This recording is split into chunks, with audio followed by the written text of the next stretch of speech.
We're going to get to the latest Browns news, including a signing, Herb Miller getting released, plus a potential free agent target. But first, can we reach 14,300 subscribers on this video alone? I need 75 of you watching who have not subscribed to please go ahead and do so. And you're going to get free daily Browns YouTube coverage.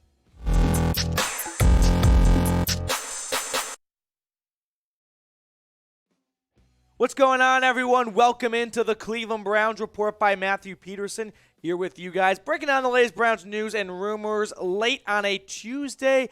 Well, anything going on this Tuesday? I don't think so, anything in the news. But we're going to run through the latest Browns news with you guys here, as the Browns have made a signing, drum roll please, Cyril Grayson, a household name, of course, to the practice squad. Now, keep in mind, anytime a team makes a mid-season signing, it usually goes through the practice squad, see if you're in shape, and after a week or two, or maybe even less, they might promote you to the active roster. And they also waived Herb Miller. But Cyril Grayson, the new face in town, a really interesting story we'll run through in just a moment. But in his career, 11 receptions and 215 yards, 2 touchdowns, all that coming with the Tampa Bay Buccaneers the last 3 seasons.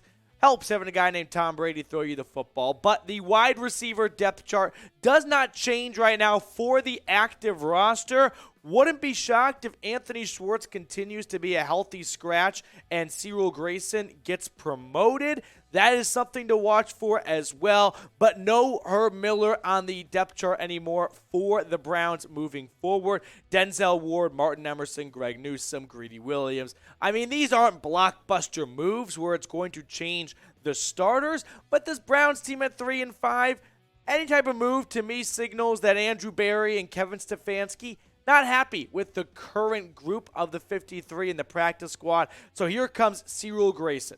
Can he help the absolute dead corpse that is the Cleveland Browns return unit? I mean, it is just a body floating out in the middle of the ocean that sharks are gnawing at. It has provided no juice to this team whatsoever. Now, Grayson was an All-American track sprinter at LSU. I tried to find, he did not play college football. He was a track star in college. He might have stopped playing track because you couldn't get a scholarship and play track and football, stupid NCAA. But out of college, he was a UDFA, and he got an audition with the Seahawks, had a brief time in the CFL, and then went on and bounced around the league, but eventually found a decent home with the Bucs, where he was for the last 3 seasons, floating around their practice squad and active roster. And to me, it doesn't take a rocket scientist to go, All-American track sprinter, Browns need help at return, man. Oh, I could maybe see a connection here, because Cleveland has had a revolving door at punt and kick returner this year. They've had 6 different returners.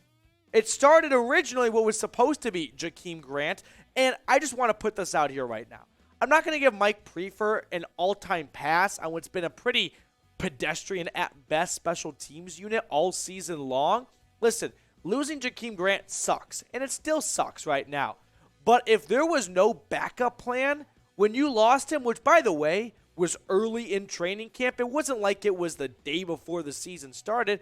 You had a couple of weeks to put together a decent plan B, and the Browns, they're still searching for that backup plan. It has been a rotation from Demetric Felton, Chester Rogers, Donovan Peoples-Jones, and this guy, Jerome Ford, who is coming off IR. Remember, he had a brief shot at the kick return responsibilities. Unfortunately, he suffered an ankle injury in the Falcons game, was put on IR. 4 weeks are up, and him and Chase Winovich earlier this week were activated off IR. So hopefully we can see some Jerome Ford action in the special teams unit coming up against the Dolphins this week. All right, speaking of special teams, this kind of got me wondering, because Josh Cribbs is probably my all-time favorite Browns player, because I just love a good kick or punt return. But this day and age of football, I don't see why any return man ever takes it out of the end zone, because you never get to where you would be if you just took a knee. But name a random Browns player. It's got to be random. You can't be basic. It can't be Baker or Manziel. Has to be random. Has to be like, whoa, Haven't heard that name in a long time. So give me your best random Browns player down in the comments section. All right, we're going to talk about Johnathan Abram in just a moment and whether or not I think the Browns should sign him. But first, BetUS, our sportsbook partner here at Chat Sports, has an awesome deal for the Dawg Pound when you get started by going to chatsports.com/bet. Using promo code Browns125, well, that'll unlock a 125% deposit bonus. What does that mean in English? Well, let's say you put $100 in. They're going to give you a $125 kind of cherry on top. So you got $225 to play with. If you want to go all in on the Brownies this week, I don't know. Here are the Week 10 odds for Browns Dolphins. Does anyone else find it a bit, I don't know, cheeky, suspicious, peculiar that the Dolphins at home against a 3-5 team are only 4-point favorites? Don't you think it'd be a little bit bigger for a 6-3 Dolphins team? Maybe Vegas knows. Maybe Vegas is like, you know what?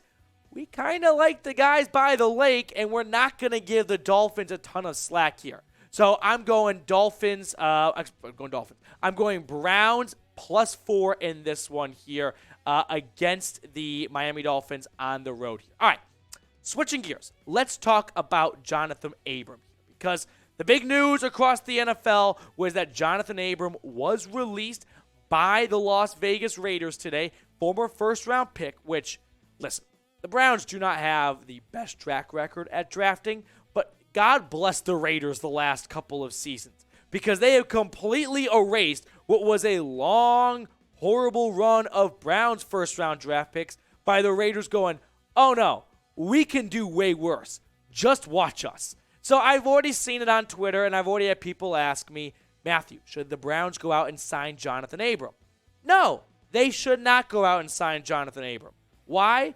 Because he is worse than what the Browns already have right now.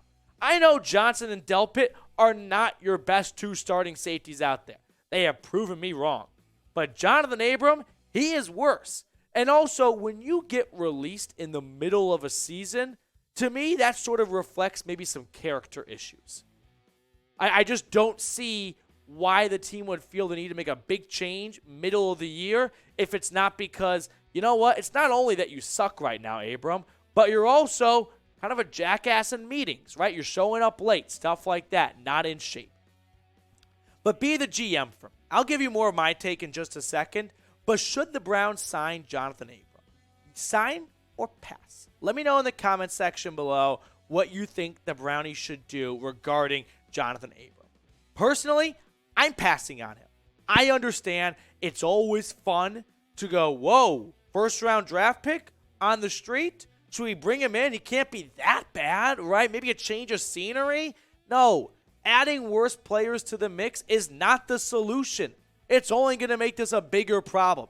If anything, if you want to see a change at safety, let's start with D'Anthony Bell or Ronnie Harrison, right? Let's look in-house before going to one of the worst safeties in the NFL right now. That sure was a first-round draft pick, but that just because John Gruden doesn't know how to draft doesn't mean the Browns should find some treasure in someone else's trash. So no, I am passing on Abrams. Let me know your thoughts in the comment section. Sorry for getting a bit of a late video out today. We were going to talk about a wild Eric Metcalf idea he had, and then I was going to make a pitch for Nick Chubb to be the MVP this year, but ultimately the Browns gave us some news, so kind of shelf that show, probably do it tomorrow, and we'll talk about this today. Appreciate all of you guys for tuning in, making us a part of your day. I'm going to sign off, and I'll see you guys tomorrow with more Browns news and rumors.